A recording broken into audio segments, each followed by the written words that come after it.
ఒక విషయం చెప్తాను. ఇది ఫ్యామిలీ మ్యారిటల్ విషయం కాబట్టి this is not a crime or this is not offensive matter. కాబట్టి we can go to even more higher contacts. ఇప్పుడు మనం బాధ్యత కానీ దామన్ గారు ఇన్వాల్వ్ అయ్యారంటే మొత్తం ఐజాక్ గడికి 600 షాప్ ఉన్నది ఏది ఉండదు. అంతవరకు చేసే తత్వం మనకు ఉంది. కాకపోతే ఇది ఫ్యామిలీ మ్యాటర్. నేనైనా సరే అంతే. నేను వచ్చాను చీటింగ్ ఫ్యామిలీ ఏదైనా రిలేషన్షిప్ సెగ్మెంట్ లో మ్యాటర్ కాదు. ఇది సైడ్ సెటిల్మెంట్ లేదా మటర్ కేసు కాదు కదా. ఏదో కొట్టుకున్నారని 9 కేసులు కాదు కదా ఇది. నేను వచ్చి డైరెక్ట్ గా ఓనర్ నిలబడిపోయి నేను ఇప్పుడు సపోర్ట్ ఇద్దాం అన్నా సరే సింపుల్ గా ఓకే నీకు నాకు ఎఫ్ఐఆర్ ఉంది కాబట్టి ఇప్పుడు నేను సపోర్ట్ ఇస్తున్నానని చెప్పేసి ఇప్పుడు అవినాష్ గారు అన్నట్టుగా మాట్లాడతాం.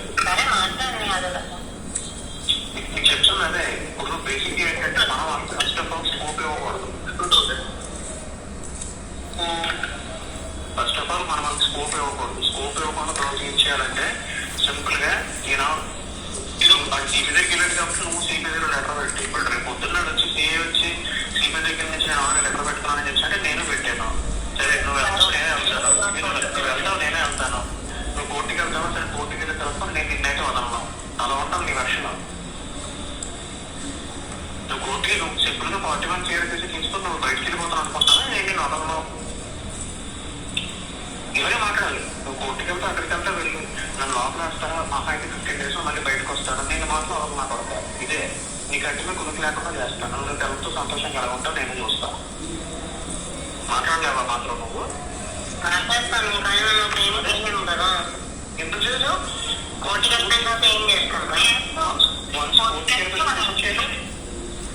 ఎందుకు చేయదు? మరి సెటిల్మెంట్ అందరూ అడగవుతున్నాయి బయట కోర్టుకి వెళ్ళిపోతే అయిపోతున్నాయి ఏంటి?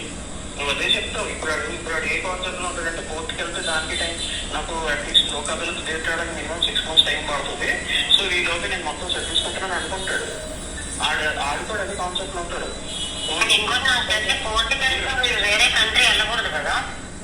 వెళ్ళకూడదు. ఎఫ్ఐఆర్ ఫైల్ అయితే కాన్సెప్ట్ వెళ్ళడం కాదు అయిపోతుంది.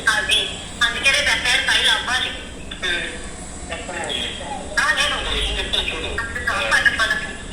ఇంకో విషయం చెప్తాను చూడు. ఈ బేసిక్ గా మోసం అయిపోతుంది. నెక్స్ట్ ఇంకోటి ఏంటంటే కొంతమంది సజెషన్ అడిగిస్తారంటే సరే ఇప్పుడు కాకపోతే ఎన్నో మోసం ఉంటావు. కాకపోతే విషయం ఏంటంటే నీకు కోర్టుకి వెళ్ళిపోతే నువ్వు ఫ్రీ అయిపోతావు. కోర్టులో జడ్జిలు కొనేస్తాం అది కొనేస్తాం అక్కడ మనం కూడా జడ్జిలు కొనేస్తాం. విషయం ఏం కాదు ఓకేనా. ఆ విషయం పక్కన పెడితే మనం మాట్లాడాల్సిన ఏంటంటే కోర్టుకి వెళ్ళిపోతే నువ్వు ఫ్రీ అయిపోతావు అనుకో. నీకు అడ్డు గురించి లేకుండా చేసే బాధ్యత నాది. నేను ఎంతవరకైనా వెళ్తాను. మహా అయితే మళ్ళీ నన్ను ఇంకో కేసు పెట్టి జైలు వేస్తావు. 15 రోజుల్లో మళ్ళీ బయటకు వస్తాను వెళ్తాను. ఇంకే ఇలా భయపెట్టాలండి. అది అర్థమైందా నీకు? మళ్ళీ చెప్తాను. మళ్ళీ చెప్పాలంటే ఇప్పుడు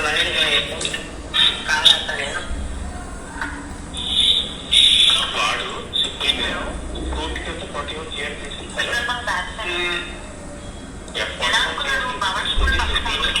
ఆ కాల్ అయిపోయినా నీకు అర్థమైందో కనపడలేదు ఏంటి?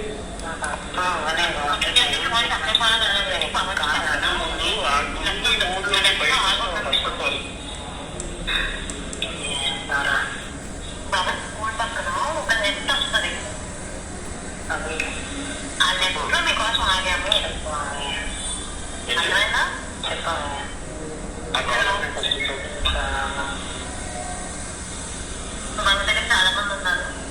ఇంకా అందులో రాను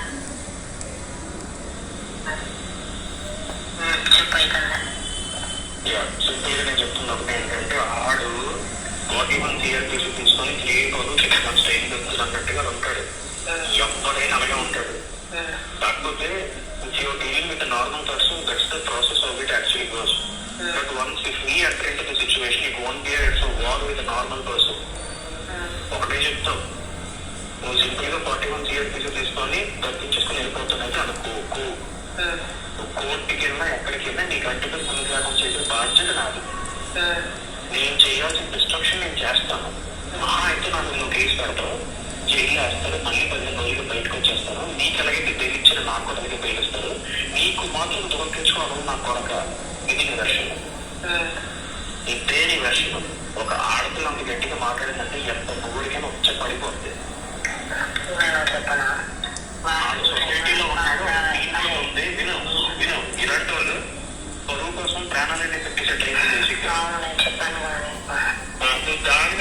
కరెక్ట్ గా. నీకు లోపల ఎంత భయం ఉన్నా ఏదన్నా సరే బయటకు చూపించద్దు. ఇలాగే మాట్లాడు. నువ్వు కోర్టుకి వెళ్తే తప్పించుకుంటాను అనుకో, నేను మాత్రం నిన్ను వదలడం, ఇది నా పర్సనల్ గ్రడ్జ్ అన్నట్టుగా మాట్లాడతాను. బయటకు చెప్పాలంటే పర్సనల్ గ్రడ్జ్ అని మాట నేను ఉండడం సరే, అది నేను 1 hour లో చేస్తాను.